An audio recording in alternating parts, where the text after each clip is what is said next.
Namaste and good evening and welcome to the Vedanta Society of Greater Houston and our Katha Upanishad class.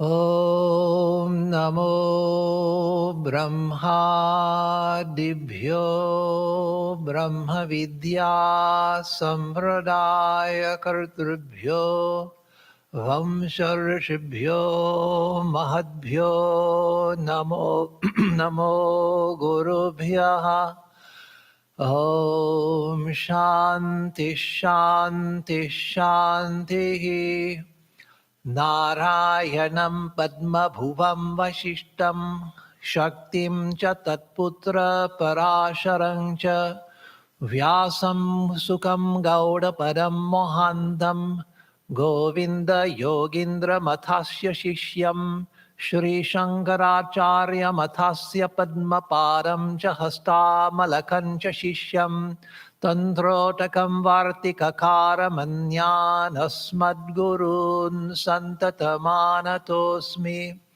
Om Shanti Shanti Shanti Om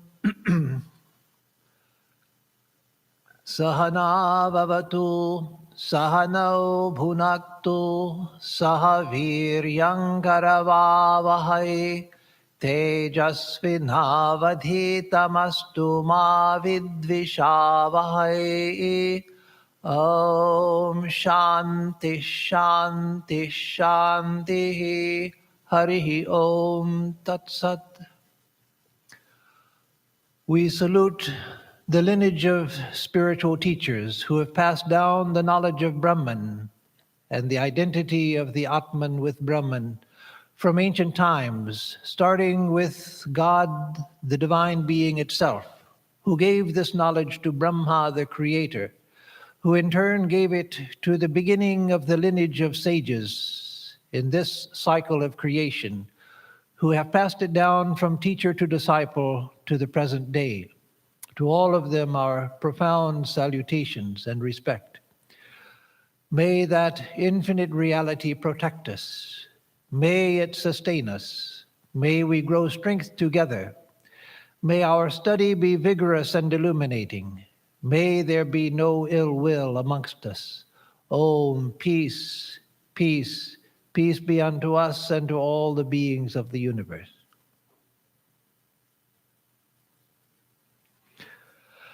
So this evening we take up verse 13 in the second chapter. Again, the first chapter dealt with the story which sets up the teachings of Yama, where Nachiketa comes to Yama and asks for 3 boons, and the third of the boons is for the knowledge of what happens after death. And death, as we remember, death first tries to avoid teaching Nachiketa this teaching and tells him how difficult it is, how even the gods were confused about this, and so please ask any other boon, and tempts him with all of the greatest enjoyments of life, and tells him that he can live for as many years as he wishes, that he will have sons and grandsons who themselves will live for long ages, that he'll have dominion over the whole earth, and all of the pleasures of this world and even celestial enjoyments he can enjoy here in this world. But don't ask me about death, what happens after death.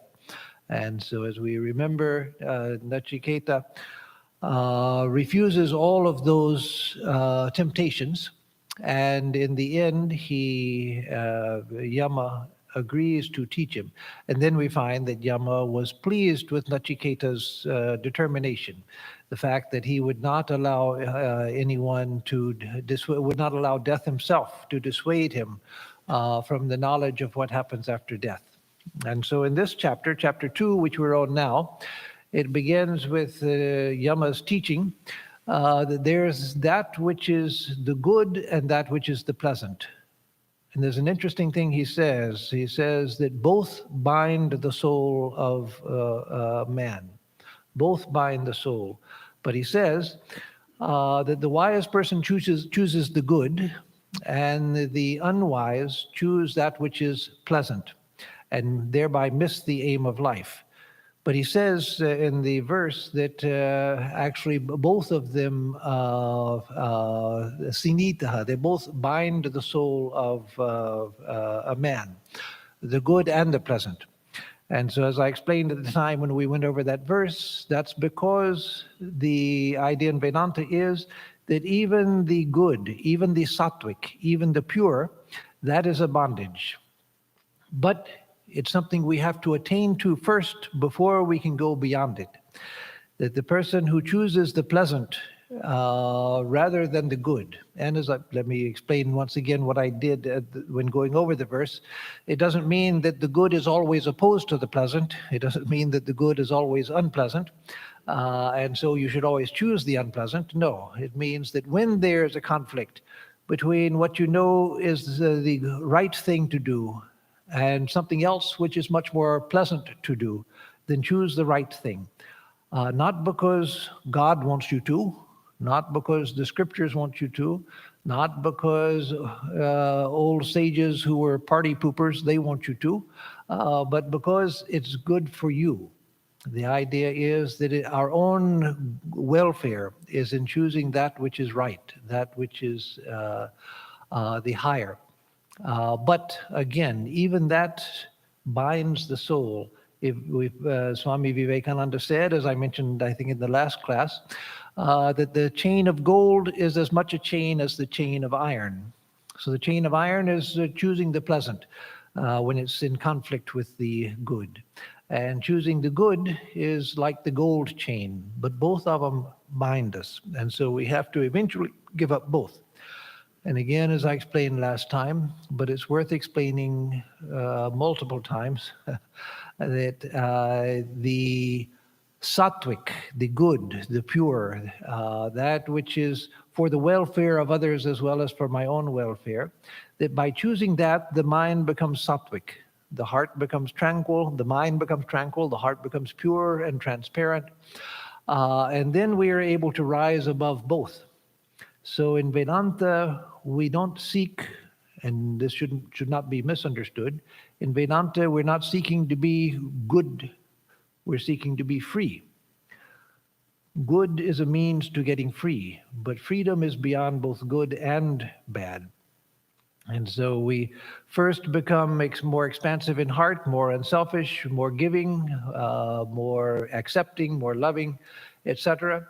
But the reason for that is that then the mind becomes clear. And when the mind is clear, we can see the distinction, as Patanjali says in the Yoga Sutras, we can see the distinction between consciousness and the mind. So until the mind, and again, in Vedanta, mind and heart are not two different things.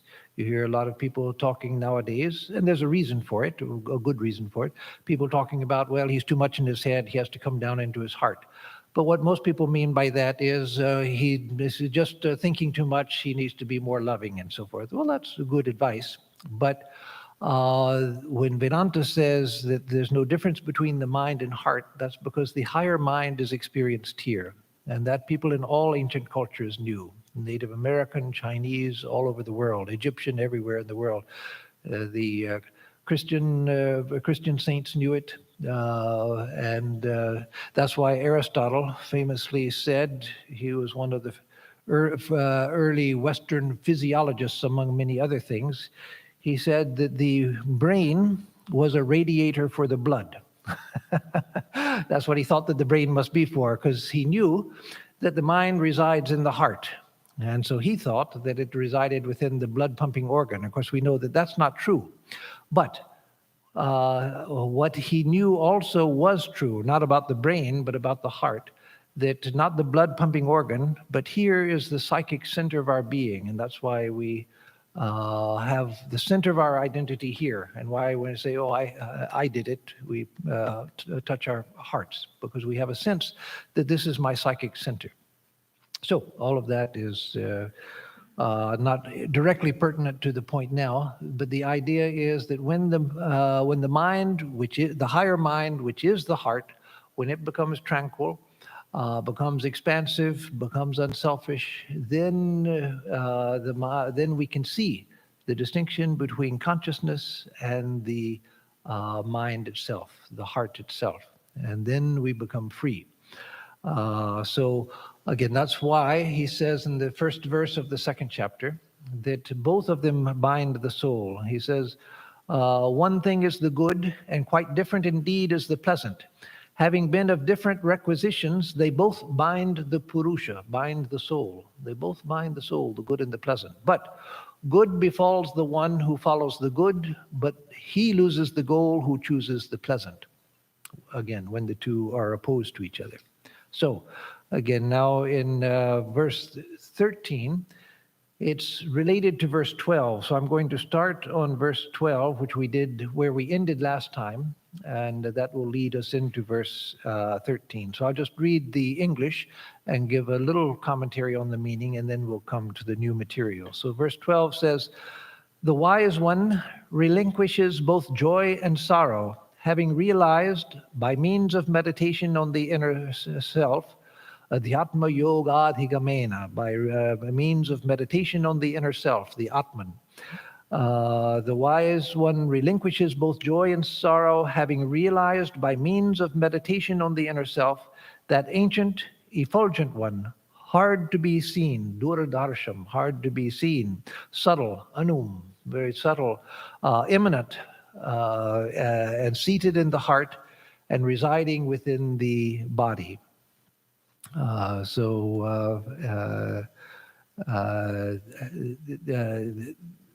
Speaking of now, he's going beyond the discussion of just the choosing between the good and the pleasant, but he's talking about one who realizes the higher truth, which is beyond both the joy and sorrow, which is beyond the good and the bad.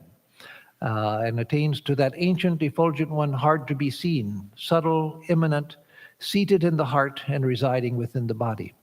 So then verse 13 says, "Etat shrutva samparigrihya martya pravrihya dharmyam anumetamapya samodate modaniyam hilabdva vivratagam sadma nachiketa sammanye." So etat shrutva, so having heard this means the teaching of the Atman, that you are the divine self. Remember, Swami Vivekananda told his disciples and his brother disciples, the other disciples of Sri Ramakrishna, he told them, go from door to door and tell everyone, the high and the low, the rich and the poor, everyone, that you are the divine self. You are the divine being itself. You are the Atman. You are ever free. Your bondage is only an illusion. Awaken to that which you are.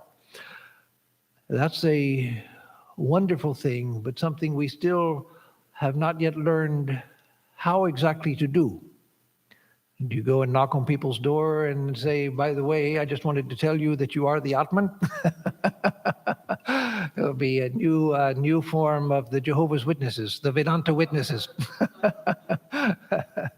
And so just as many people close the door in their face, we'll have the door closed in our face as well. So of course he didn't mean that. He didn't mean going and bothering people and pushing our ideas on people. He didn't mean that. But he did mean to awaken in whatever way we can, awaken that in others. One way we can do that is not by talking to people and telling them you are the Atman. Of course, first we have to awaken to it ourselves. But once we've awakened to it somewhat, and it's become a living principle for us, then just by looking on other people in that way, it begins to affect other people. You can even experiment with that. And you go into, if you've gone deeply into this thought, and then you go into stores and so forth, and you have that idea uppermost in your mind as you're just dealing in a casual way with the cashier. You find that the cashier behaves differently than they would have before. And so, of course, Swamiji wanted to make these teachings available, not again to go out with evangelistic zeal, pushing our ideas on other people, but to make these ideas available, to learn to incorporate them in our own lives, to internalize them, to make our thinking come into line with this idea that I am that stainless, pure light of pure consciousness. It's not as hard as it seems. It takes time. It's quite contrary to the way that we've been brought up, whether east or west. It doesn't matter. It's quite contrary to the way that we have been taught to think about ourselves in the home, in school, in society, through the media. It's quite contrary to all of that. But as Swami Vivekananda said, a close paraphrase or almost a quotation, he said, I shall compare truth to a corrosive substance. It will burn its way through whatever it falls upon, through a hard material more slowly, through soft material more quickly, but burn its way through it will. And so the idea is that truth, once we've heard it and understood it, and I mean at least intellectually understood it, then we can never really forget it.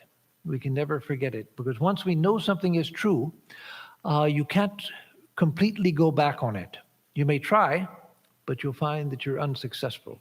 So one of our Swamis, Swami Chetan, Anandi, who's now in St. Louis, a very senior Swami, he used to half-jokingly say, when new people would come to the center, he would say, be very careful about studying these ideas, because once you study them, then you can't go back to your old self again. We try, and people do try. Many people try.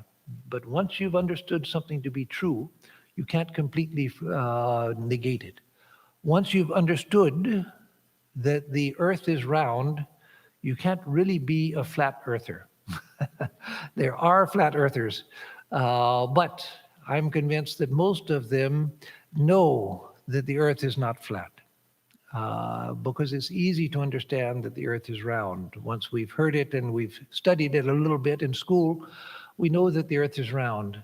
And so you may say I'm a flat earther because you want to be contrary, a contrarian or something, but you can't go back completely.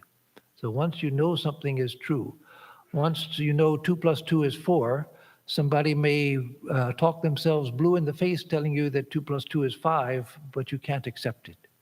You may want to please them. You may want to be a nice person and not argue with them. You may want to try to calm them down and say, yes, yes, sir, that's absolutely right. 2 + 2 is absolutely 5. I know that. But you can't believe it. Once you know something is true, you can't stop that. So etat shrutva, having heard this truth, the truth about the Atman, sambarigrihya, having comprehended it well, martya. So the mortal person, having heard, all of us are mortal, I think we are, at least as jivas, as embodied beings. Our embodied self is mortal. We're not mortal, we are immortal, but this embodied self is mortal. So that's what he's talking about. A mortal person like you or me, identified with the body and mind, which is mortal, having heard this truth of the immortal self, samparigrihya, having comprehended it well, pravrihya, having discriminated. So now the commentators don't comment on this order of things. Why does he say having heard it, having comprehended it well, having discriminated? In fact, the commentators like Shankara and others, and Swami Sarvananda and others, they generally say that actually it means first having heard and then having discriminated and thus having well comprehended. But I think that there's a deeper meaning for the order of the three. That first you have to hear the truth. The Shravana, Manana, Nididhyasana, hearing the truth, thinking about the truth until you understand it, and then meditating deeply on the truth. So that's, I think, what Death is speaking of here. First, having heard the truth, that without hearing it, we don't know what to think about. But having heard it, having comprehended it well, samparigrihya. Some means very well, pari means all around. Grihya, having grasped it all around, that is, having comprehended it all around, some prakrishta rupena, in a very excellent, in a complete way. So having well comprehended it, and then pravrihya, discriminating. How do we discriminate? And of course, we always get into trouble in Vedanta in the West with that, because in San Diego, where most of our audience was, practically all of it, for the 13 years I was there, was Western. Sometimes I would talk about discrimination, and somebody would say, "But Maharaj, I thought that we were not supposed to discriminate." So this is Vedantic discriminating between what is true and what is not true. And so discriminating. How do we discriminate in the Vedantic sense? Not in the racial or other sense, but in the Vedantic sense, how do we discriminate? We discriminate by knowing that this is not that, this is the truth. This is not what I want, this is what I want. And so that we do on the basis of having well understood the truth. So we first hear the truth, then we comprehend it, we think about it, we pass it over in the mind, we ask questions about it when we have a chance to ask questions about it, we discuss it, etc. Read about it, whatever, meditate on it, etc. Then once we've understood it, then we have a basis for discrimination. Yes, now let me make a distinction between consciousness and everything which is an object of consciousness. I can understand that consciousness is that which perceives, the seer. That's what I am. I am the perceiver, because I can see this body, I can see my mind, my thoughts, my emotions, my imaginations, my memories, all of that I can see. I am the seer, so I am consciousness. And everything that is seen is that which is an object of consciousness. That's part of Prakriti, according to Vedanta, that is nature. So nature in Vedanta doesn't mean going out into the forest. Nature means everything that is perceivable, anything that can be objectified, including the body and mind, emotions, everything, thoughts, everything. Once I've understood that, then I have a basis for discriminating. Then I can think about this over and over again and constantly bring myself back to what is consciousness. Let me hold on to the idea that I am consciousness. I am the self. I'm the seer. I'm not that which is seen. When the mind is unhappy, let me see it that, well, the mind is unhappy. That's not me. The mind is depressed. That's not me.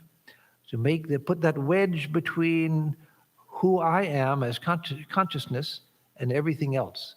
The mind is happy and elated. Well, that's okay. Let it be happy and elated, but that's not me either. I'm superior to both. I'm superior to the depressed mind. I'm superior to the elated mind. I'm superior to both. So let the mind play its games, one moment going high, one moment going low. But I'm not that. I'm not that. I see it. So how can I be that? I can see that the mind is happy. I can see that the mind is depressed. So how can I be that? So again, once we have heard it and thought about it and comprehended it well, then we have a basis for discrimination, Vedantic discrimination. So the mortal one who has heard this and comprehended well that subtle principle, dharmyam, anum means having known what? Anum, that which is very subtle. The self is extremely subtle. We can understand matter, we can understand length and breadth, we can understand heat and cold, we can understand the things in terms of this material creation easily. But to understand consciousness, there are many physicists, theoretical physicists especially now, and by many I don't mean the majority of them, but there are a minority who still are many in number, who are saying that the greatest mystery that we haven't even begun to examine is consciousness. We've been looking at all of this, but we don't know anything about consciousness, and that's true.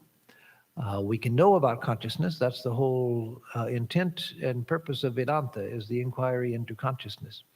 But it's extremely subtle, because the mind is always, as we'll see in the Katha Upanishad itself, the mind is always used to going outside, looking at things outside. And so to turn the mind within and to think about who am I, that's very difficult. That's the very essence of subtlety. So having understood this subtle truth, which is dharmyam. Dharmyam means which is the very soul of dharma, which is the very heart of dharma. Dharma means many things. But the root meaning of dharma is that which supports, dharyate iti dharma, that which supports a thing, the essence of a thing also, because it's that which gives the essential nature of a thing. And so it's the Atman, the self, pure consciousness, which is the dharmyam, the essence of dharma, the essence, the support of the whole universe, the essence of everything. So having understood this subtle principle of the self, which is the soul of dharma, etam apya, and having attained it. So having heard it, having comprehended it well, having discriminated, yes, this is consciousness and everything else is not consciousness, is an object of consciousness. Then apya, having attained it. Samodate modaniyam hilabdva. He delights, having attained that which is delightful. So that's a wonderful idea that Swami Vivekananda said that religion should be joyful, that religion is not a sad or serious affair. Religion should be a matter of joy. And when you read about Sri Ramakrishna, you find that, as some have said rightly, that he was the Ananda Avatara. He was the incarnation of bliss. He was the very incarnation of bliss. Everything about him was blissful. And for some months I've been reading in Bengali. Unfortunately, it's not all translated into English. Very unfortunately, because it's beautiful. It should be more accessible to people. But the Reminiscences of Holy Mother, it's in several volumes. I'm on, I think, is it volume 5 now or something like that? Anyway, there's several volumes of the Reminiscences of Holy Mother in Bengali, published from the Udbodhan, and extraordinarily beautiful. And I bring it up because one of the things that I haven't gotten as much in any of the other books I've read, except the one volume of Reminiscences of Holy Mother, that's in English. You get it there also. But in these volumes, you constantly see this image of Holy Mother as always blissful. So you don't get that so much from the most of the books on Holy Mother that are in English. But in the Bengali, you see that there's an extraordinary sweetness about everything that she said and did, and an extraordinary joyfulness, playfulness, a girlishness, a girlish joyfulness about everything that she said and did. And everything that she says, practically, she says with a sweet laugh, not a laugh out loud, but just a sweet motherly laugh that she said everything with. And so that idea that samodate modaniyam hilabdva, he delights, having attained, this person who has done what we just said in the first half of the verse, he delights having attained the delightful. He delights having attained the delightful. He's in bliss, having attained the bliss itself. Vivritam sadma nachiketasam manye. Manye, I think, death is speaking. Yama, death is speaking. I think, manye, vivritam sadma nachiketasam. The house is opened to Nachiketa. The door of the house is open to Nachiketa. Many mystics of the East and West have described the attainment of God or enlightenment or the self as a house, as a mansion, as a palace.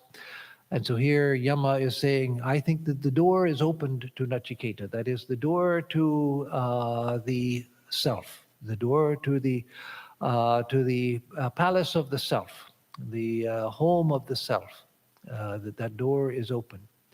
The Buddha himself, when he had attained to enlightenment under the Bodhi tree, he went first to, according to Swami Vivekananda, he was doing some research in 1900 in Benares, and he said that he was convinced because of the research he was doing, and perhaps because of spiritual perception that he had. There's evidence that Swamiji was having experiences also. He was convinced that the Buddha first came to Benares, and there he didn't find an audience, and so then he went to Sarnath, outside of Benares, close by. It takes short time to go from Benares to Sarnath. He went to Sarnath, and there he saw his previous companions, the companions that had left him because they felt that he, by accepting the rich food from the village girl, gosh, what's her name? I know it, but I can't think of it. But anyway, he accepted the rich Ambala, I think. They accepted the rich food, the payasam from her. And these ascetics who had been practicing with him, they saw that and said, oh no, he's fallen from the path. He's taking rich food, and that too from a young girl, a young woman, and so he can't be worth anything. So they had left him. So they saw him coming towards them in Deer Park, Sarnath. And they spoke among themselves and said, just ignore him. Here comes that rogue who has fallen from the path. So ignore him, just to sit here and pretend that you don't see anything. But when the Buddha came close to them, the glory of his illumination, the glory of his enlightenment, it was so powerful. The atmosphere around him was so powerful that they all stood up in unconscious recognition of the transformation that they couldn't help but perceive, and bowed before him. And then the Buddha said, Apavritam tesham amritasya dwaram. Opened is the door to immortality. Release your faith. Opened is the door to immortality. Release your faith.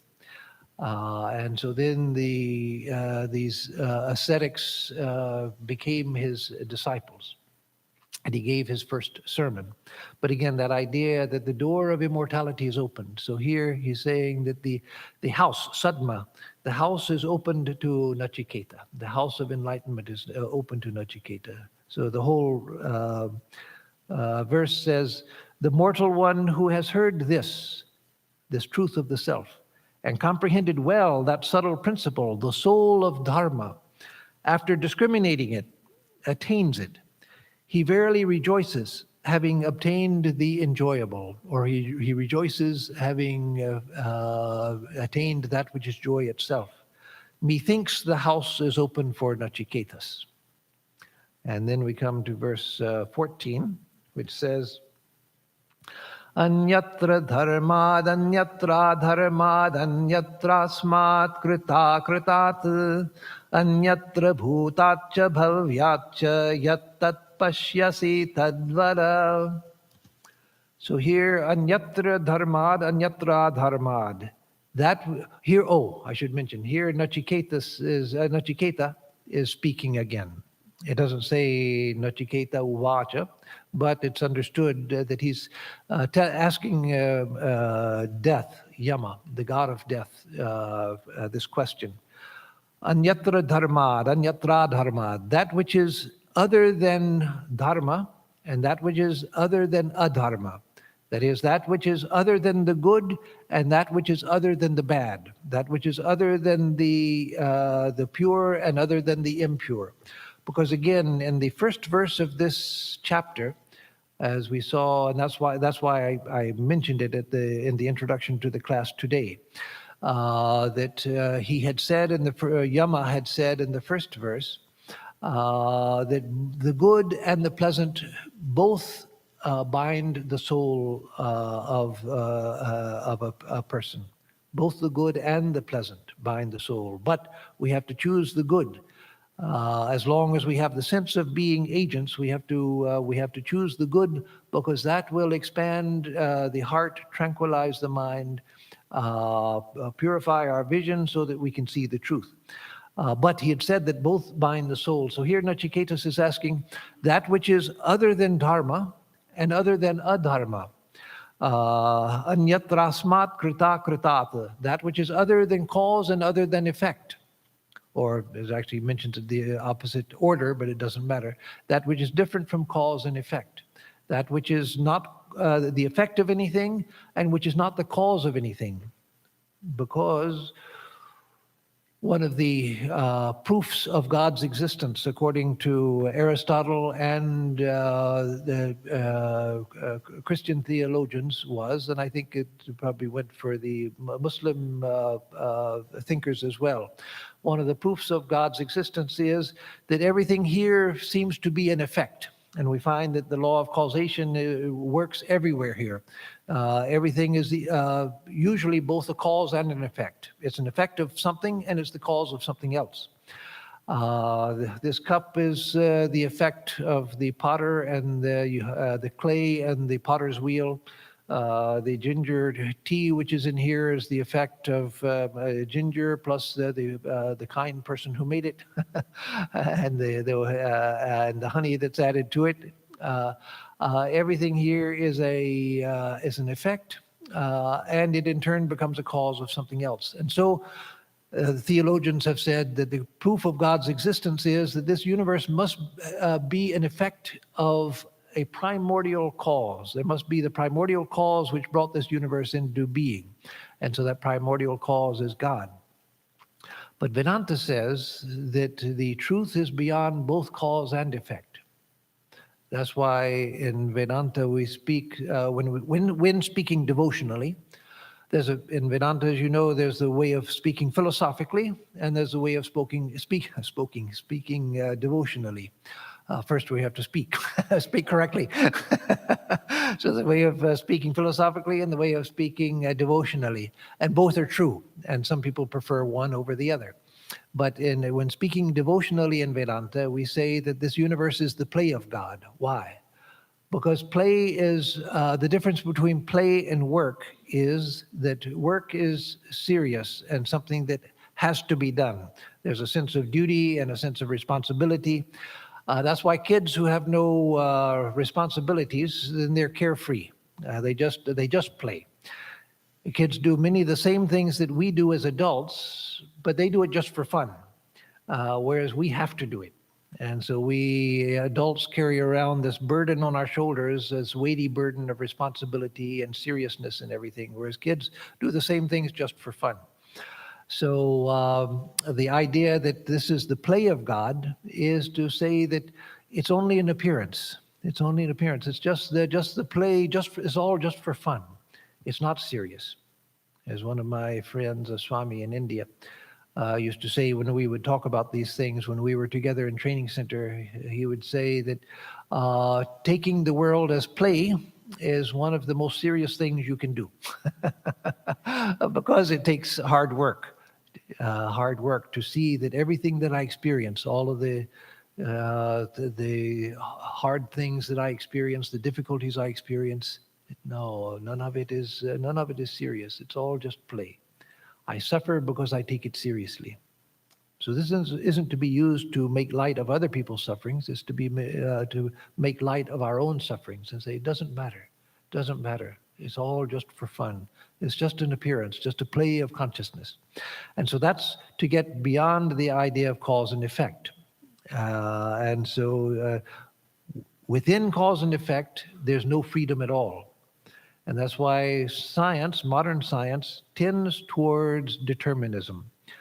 Because if, as Swami Vivekananda said, you strike a match and it lights. If the striker is dry and if the match is dry, you strike it and it lights. Why? Because if the cause is there, the effect has to be there. There's no freedom there. There's no freedom there. It's all just cause and effect. The effect follows necessarily the proper cause. And so no freedom. Freedom lies within consciousness itself, which is outside of cause and effect. So Nachiketa is asking Yama, tell me that which is other than dharma and other than adharma. That is, other than righteousness and other than unrighteousness, which is outside of all of this cause and effect. Cause and effect don't work there. Within consciousness, there is no cause and effect. Anyatra bhutacha bhavyacha, and which is different from that which has been and that which is yet to be. It's outside of time. It's not. It's outside of past, present, and future. Our whole concept of time is based on an illusion.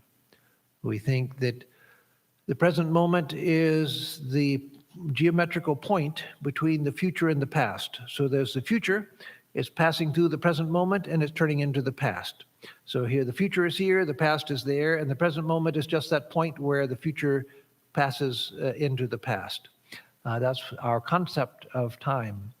But just like our concept of geometry, and I won't go into this because then I get into a mathematics lesson, but our concept of Euclidean geometry, of the definition of a point and a line, it actually makes no sense whatsoever. It's completely illogical. It's extremely useful, extremely useful. Modern science, and even long before modern science, many things were made possible by that illusion. But it's the same with time. The time, considering it a point between the future and the past, no, that's not what time is at all. Time itself is an illusion. Where is the future? Where is the past? There's no future, there's no past. So how can the present be the point where the future is turning into the past? Has anyone ever pointed to the future? Oh, here's the future right here. And here's the past right here. Well, you can say, well, here's a book of history, this is the past. No, that's right now. I'm seeing it right now. That's not the past, it's right now. And so this whole idea of future turning into past, that never happened. There's change. But change is what gives the idea of time, and time itself is an illusion. And so the truth is other than the past and it's other than the future. Anyatra bhutacha bhavyatcha, yat tat pashyasi tadvara. That which you, O death, so again Nachiketa is speaking, that which you see, O Yama, tadvada, tell me that, say it. So what you see, which is other than dharma and adharma, which is other than cause and effect, which is other than past and future, tell me that, O death. Tell me that. So again, it's important to recognize, not important for your spiritual life, but for understanding the Upanishad in detail, important to recognize that he's asking that which is other than dharma and adharma, because Yama had already said that these two both bind the soul. We have to go beyond both. And so then Yama begins his answer in verse 15, and this will maybe the last verse for today, though the next 2 or 3 verses are connected to it, but we'll just probably have time for this one today. This says, let's see, 15 is here.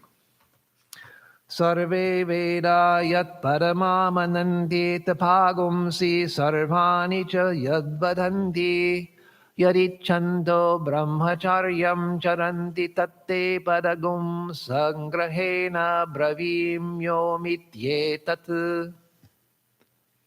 So this says that Sarve Veda Yat Paramamananti. That padam, that state, or that goal, the state as a goal, that goal which all of the Vedas declare, that which all of the Vedas declare, he's going to tell him what this is, what it is that the state which all of the Vedas declare. Tapamsi sarvani cha yad vadanti, and that which all spiritual practices speak of. Now, spiritual practice doesn't actually speak of anything, but of course he's speaking poetically. The whole Katha Upanishad is deeply poetical. In a completely modern sense, it's poetical. So that which all austerities speak of, all spiritual practices speak of, all spiritual disciplines speak of. So that which all of the Vedas announce, that which all spiritual practices speak of means that they're pointing towards that. We do a spiritual practice for the sake of this, which he's going to tell. Yadichanto brahmacharyam charanti, and wishing which students practice brahmacharya, that is, students practice chastity and other disciplines. They practice that for the sake of this. So what the Vedas declare, what spiritual practices intend, and why students practice brahmacharya, tatte param sangrahena bravimi. I will tell you that state, sangrahena, in an abridged form, in an abbreviated form. In short, I will tell you that which the Vedas declare, which all austerities speak of, and for which students practice brahmacharya, Om ityetat. Om, that is that. Om is that which all the Vedas declare. So, of course, by Om here, I'll have to go another verse because otherwise this won't make sense, because the next verse begins the explanation of what he means, and there's plenty of time. So, Om is that which all of the Vedas declare, meaning that which Om, that which is pointed to by Om, the reality which Om speaks of. That is what the Vedas declare. That is what all spiritual practices speak of. That is why students practice brahmacharya. That is Om. So here the running translation is the goal which all Vedas proclaim, which all penances declare, and desiring which they lead the life of brahmacharya. I tell it to you in brief, it is Om. And so then in verse 16, he says, Etadhyevaksharam brahma, etadhyevaksharam param, etadhyevaksharam jnatva yo yadichati tasya tat.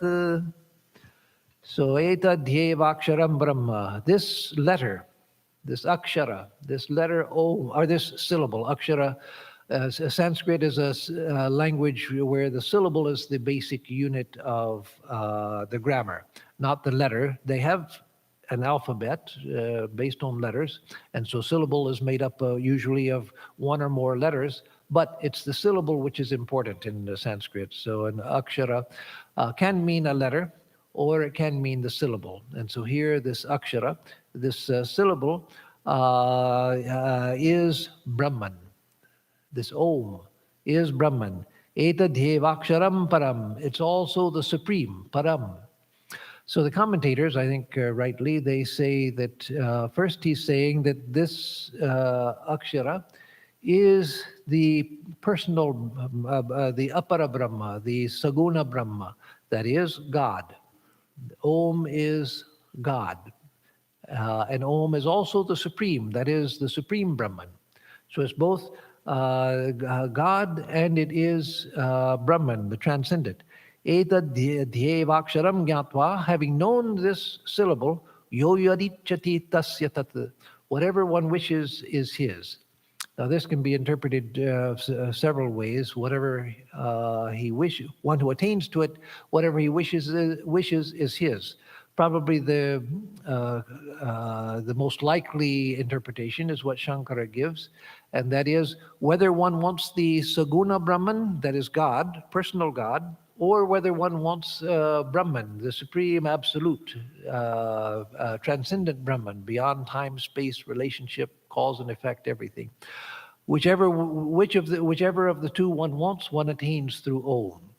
So through Om, one can attain to God. Through Om, one can attain to Brahman. Whichever you want, that you attain.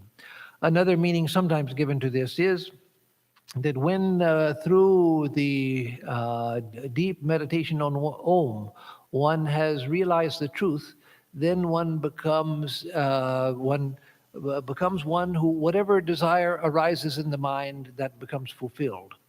Now that doesn't mean that after you attain that, you suddenly think, oh gee, I would like a new Lexus, and then poof, there it is. I wish I had a much bigger house, and poof, there's a bigger house. And you go and think of all kinds of things that you would like to have, and poof, they appear. No, it doesn't mean that. It means that a person who has attained to that height of spirituality, only true desires come into their mind, and that desire is fulfilled. You see that in the life of Ramakrishna and Holy Mother. In Ramakrishna's life, he wanted a place to practice his austerities in seclusion in the garden of Dakshineshwar. And then this raft of supplies washed up onto the bank of the Ganges, and no one came to claim it. The boards and the nails and the rope and everything for construction washed up on the bank of the Ganges, and they were able to build him a kutir, a cabin for his spiritual practice. So like that, whatever idea arose in Sri Ramakrishna's mind, it would be fulfilled in the outer world because his mind was so pure, it was in touch with the cosmic mind, had become one with the cosmic mind. In Holy Mother's life, so many times you see that she would think of somebody, and within a day or two, and before the days of email and there was no telegram to places like Jairambati, she would think of somebody, and suddenly, within a day or two, the person would appear. They would come. They would come to visit or something. And so, that's another possible meaning, that the person who has attained to that state, whatever desire arises in the pure mind of such a one, it becomes fulfilled. But again, probably the meaning is this first, that whether one seeks through meditation on Om, the personal God, or the absolute Brahman, the infinite self, pure consciousness itself.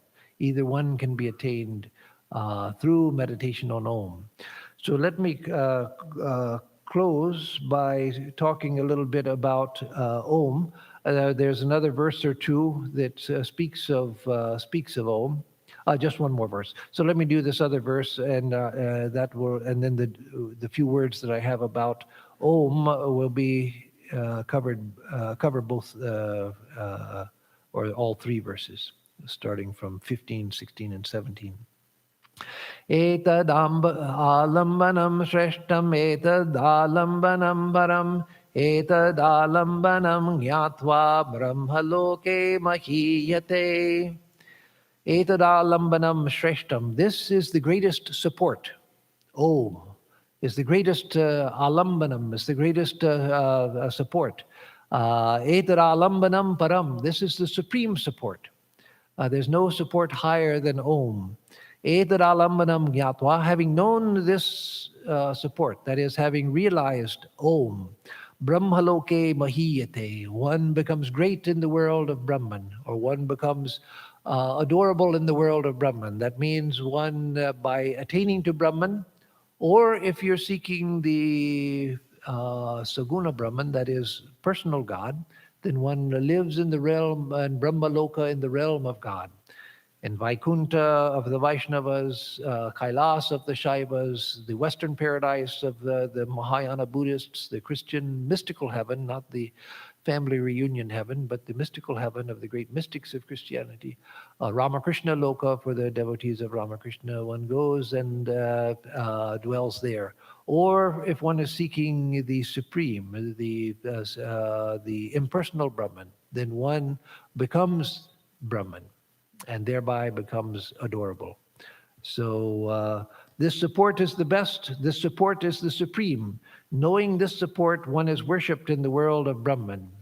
But again, as Shankaracharya explains in his commentary, it means one, if one attains to the realm of the personal God, then one becomes adorable in the adorable world of Brahma, the realm of the personal God. Or if one attains to identity with Brahman through enlightenment, then one becomes as adorable as Brahman itself is, because there's no longer any distinction. So Om is the most universal religious symbol possible. And I don't say that out of narrowness, that because I'm a believer in the Vedanta and a Hindu, therefore I think that our symbols are better than other people's symbols. But it's in the nature of the symbol itself. First of all, it's not even just a symbol. That is, in deep meditation, one hears the sound of Om reverberating from the depths of one's consciousness and giving being to the whole universe. That Om is the very heart of the universe and is constantly reverberating throughout the universe, or the universe is vibrating with the vibration of Om. And so it's an experiential, it's not a symbol that someone came up with, or a cultural symbol that people determined, or that was meaningful to a certain people because of their history or their geography or something. It's an experiential reality. And it's the most comprehensive because, as we just heard from Yama himself, the Lord of Death itself, it refers to the personal God, and it refers to the impersonal Brahman. But it also, what's not mentioned here, but is equally true, it is the universe itself. that the universe itself comes out of Om, that the first vibration from the heart of the divine is Om, which gives being to this universe. And so everything here, every particular in the universe, is a broken piece of Om, a part of the vibration of Om, that Om is the whole. And so one of the things when meditating on Om, or using it for meditation, one of the ways to use it is to think of it as wholeness. And if you get used to the sound and meditating on the sound, you actually feel that Om, that it comprehends everything. Nothing is outside of Om. So it's the universe and everything beyond the universe, the personal God and the impersonal absolute, the self, the Atman, consciousness itself, everything. So it's the most comprehensive of all possible syllables.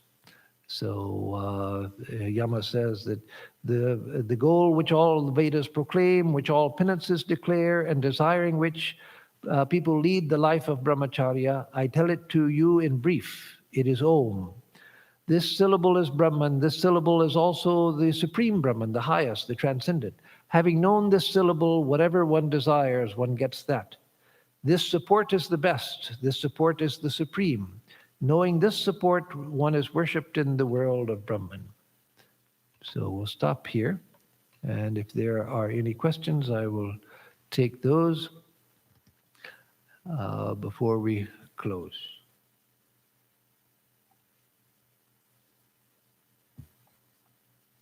Thank you, Surenji.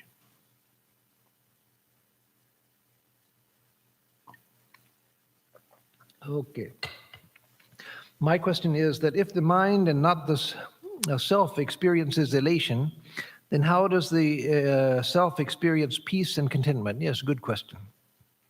That is, if elation and happiness and joy is an object of perception, we see it in the mind, then how is it that the self itself can be considered to be joy or bliss or tranquility? Those also are states. Why are they not? How can they be part of the self? They should be something objective, just like joy and depression. So the idea is that there is perfect tranquility, peace, joy, which is not an experience, which is the nature of the self. So as Swami Vivekananda says, the self is not. It's not that the self is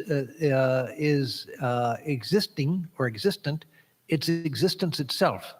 It's not that the self has consciousness or the self is conscious. The self is consciousness itself. It's not that the self has bliss. It is bliss itself.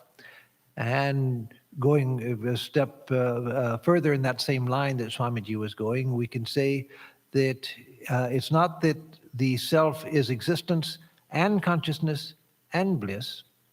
Existence is consciousness, which is bliss. They're the same thing. And so there it's identity. It's not that the self is peaceful. The self is peace itself, not as a quality, not as something experienced. It is peace itself. It is joy itself. It's not feeling joyful. It's not experiencing joy. It is joy itself. And so when we have happiness here, when we feel happy about something, we get something that we wanted, or something happens that we desired, and we feel happy, that's because the mind becomes calm for a minute, and the nature of the self reflects a little spark of the joy which is native to it. But that is reflected in the mind. And so what we experience is a mental reflection of the joy which is ours. When we feel joy, our ordinary joy, the ordinary joys and sorrows of life, when we feel joy, the joy doesn't come from outside. Something outside happens, and joy is something we experience inside. Now, of course, there's the modern biochemical explanation that hormones are produced and there are receptors in the brain and so forth. That may be, but that's not what joy is. That may happen when there's the experience of joy. But that's a great confusion in Western thought, including in modern scientific thought, where we confuse the biochemical and the bioelectrical and other things with the experience itself. Yes, the experience may be associated with those changes in the brain, and you may be able to affect those changes in the brain, and somebody feels a joy or sadness or something. Yes, that all of that is true. But the experience itself is illuminated by consciousness, and that's not produced by anything. That's not subject to production by chemicals or anything else. And so when we experience joy, it's because a little bit of that nature of ours is reflected in the mind because the mind has become calm. And so that joy is not pure joy. And so that's why our present happiness is never fully satisfying. That's why the Buddha said, Sarvam dukkham dukkham. Everything is unsatisfactory. He didn't mean everything is out and out miserable, but everything is unsatisfactory. Even our most happy days are not satisfactory because they don't last. They come and they go, and we don't feel fulfilled. We feel happy for a little bit, and then again, we're our same old selves again. And so all experiences in the mind are unsatisfactory. Even our happiest moments are unsatisfactory. They're not completely fulfilling. Otherwise, if we experienced it once, we would be fulfilled forever. But that never happens. And so the joy we feel, the peace we feel, is a reflection in the mind. But the nature of the self is not a reflection in anything. It's its own nature that we know only by identity. So then, similar to beyond dharma and adharma, Gita 13, chapter 13, verse 12, also says it is not sat and asat. Nasat and asat uchyate. Can you please clarify? So yes, that's been commented on because that seems to go against the Vedanta philosophy, which says that the reality is sat, is existence, and asat is all of this. But that's explained, and I think rightly. The Gita verse is explained when Sri Krishna says that the reality is neither sat nor asat. It means that it's neither what we think of as sat. I think this book exists, this cup is, this table is, I am. All of these are relative existences, and that's my idea of sat. And asat are things that maybe I imagine but have no objective reality.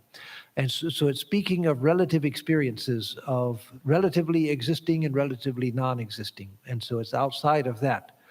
That's why Shankaracharya says that Sat Chit Ananda, existence, consciousness, bliss, is not a definition of Brahman. It's not that Brahman is Sat. We say Brahman is Sat Chit Ananda to indicate that it's not asat. That is, when we say Brahman is existence, all we mean is that Brahman is not non-existent. We can't say what it is, but we say Sat just to indicate that it's not non-existent. And Chit doesn't mean that it's consciousness as we understand consciousness, consciousness as a concept, consciousness as we experience it right now in the mind, through the mind, but that it's not unconscious. And it's not that it's bliss as we understand bliss, because for us, bliss is a concept and something that we experience, but we experience just as relative happiness. That's not Brahman. So Brahman is not Sat, it's not Chit, it's not Ananda, but those, he says, are used negatively to say that it's not non-existent, it's not unconscious, it's not non-blissful. What it actually is can't be said. And so the same with Sat and Asat. It's using, and Sri Krishna is using that in the Gita in chapter 13 as the relative concepts. Science is going towards determinism. Can you please elaborate what that means? Yes, I said that science tends towards determinism, as it certainly does what that means. And this is something that's widely recognized. It's not my discovery, it's widely recognized. Determinism means that we don't really have any free will. So for instance, I think that I'm free when I go to the grocery store and I see a whole shelf of breakfast cereals. And I could choose frosted mini wheats or cornflakes, or all kind of Cocoa Puffs, all kinds of cereals I could choose. And I think, oh, I'm going to choose great grains. And I think, oh, I'm free. I'm going to choose. But anyone who knows me knows I'm going to choose great grains. So that's not free. It's already predetermined that because of my likes and dislikes, my predispositions and my habits, I'm going to choose great grains. So I think that I'm free to choose great grains, but actually I'm choosing that because that's what my body chemistry and my past, my thoughts, my habits, everything is directing me to take great grains. I think that I'm going to choose chocolate ice cream over vanilla, and I think that I'm free. And nobody's going to make me eat vanilla. I'm going to eat chocolate if I want to eat chocolate. And so I think that I'm free choosing chocolate. Oh no, if psychologists could see everything going on within my mind and within the past of me, they know I'm going to choose chocolate. And even if someday I choose vanilla, sometimes I would, if they knew everything about me, all of the things going on within me, they would see that I'm choosing vanilla not because I'm free, but because I've had so much chocolate, I want something different, and so I choose vanilla. And so it's caused. And so we think that freedom means freedom of choice. Now, freedom of choice in life is important because that's the way we grow, by making choices and by making mistakes. That's how we grow. But that is not freedom. Freedom is in the realm of consciousness. Consciousness is perfectly free. When I have understood consciousness, because I see that nothing can affect consciousness, it's the light which illuminates everything, but which itself is not illuminated or affected by anything. And so there I'm perfectly free. Real freedom means that which is not coerced by anything, and that is consciousness alone. I'm coerced by my body chemistry, my habits, my mental predilections, which have been developed over this lifetime and past lifetimes. There's no freedom. And so, yes, we have the sense of freedom, and that's important because it's that sense of freedom that we exercise in our actions, in our decisions, which allows us to grow. But again, that's not the realm of freedom. So that's what that means. So it says this medium or support, meaning the consciousness or the Om. So Om is the support. But it's the support which leads us to, that's a good question, but Om is the support which leads us to consciousness. So Om is consciousness is that which we try to attain, and Om is the support which carries us to consciousness. By meditating on Om, then we realize that which is, from which Om has come. And so consciousness is the goal. Om is the support because it takes us there. So those are the questions for today. Very good questions as always. So announcements. On Thursday, we will not have the gospel class this Thursday because Swami Sarvapriyananda will be here. There will not be a program here on Thursday, so don't come expecting to see the Swami. But we will be engaged with him. We, meaning me and the Brahmachari Dhruva, will be engaged with him. So there was no class on Thursday. On Saturday, we have a big program, the lecture by Swami Sarvapriyananda on self-realization. If you have registered and you got confirmation of your registration, then you have a seat here. But if you tried to register but couldn't or didn't get confirmation, then you can watch it online over YouTube. So everyone is welcome to see the live streamed program. It will be on our YouTube channel. You can see it there. And those who registered in time, they can come here and be here in person. So again, the 72 seats were filled up within 2 hours of the time we sent out the announcement. So it happened very quickly because of his great popularity. So he will speak on self-realization on Saturday. He's going to be here from tomorrow night until Saturday when he leaves after the lecture to go back to New York. But we're not having more programs because he's coming for another purpose. He was invited by another group. So most of his time here will be spent with that group, not here at the Vedanta Society, though he will be spending his nights here and speaking here Saturday. Because he'll be here speaking on Saturday, and because Sunday is the 4th of July, we're not having any program on the 4th of July. Some of our centers have a big program on the 4th of July, but a special program, not a lecture, but a special celebration. And so in the future, we may do that, especially now that we have a retreat property. But this year, we're not doing anything. So Sunday, there will be no program. The classes and lecture will continue until the 16th of July. So this usually we take the month of August off. This month I'm taking half of July and all of August off. And so there will only actually be one Sunday lecture. That will be the 11th of July. And classes will continue through the 15th, which is a Thursday, the gospel class. But that announcement is going out shortly. The material is already prepared, so it will be going out shortly. So again, for this week, remember that no class day after tomorrow, Thursday, Saturday lecture, and then Sunday, no activity. And then we'll continue these classes, this class next Tuesday and the gospel next week from Thursday. So with that, I'll give a closing chant. Om Purnamada Purnamidam Purnat Purnamudachyate Purnasya Purnamadaya Purnamevavashishyate. Om Shanti Shanti Shanti. Hari Om Tat Sat. That infinite being is full, perfect, and complete. This relative universe is full, perfect, and complete. From out of the fullness of that infinite being, the fullness of this universe has come. And yet that being remains ever the same.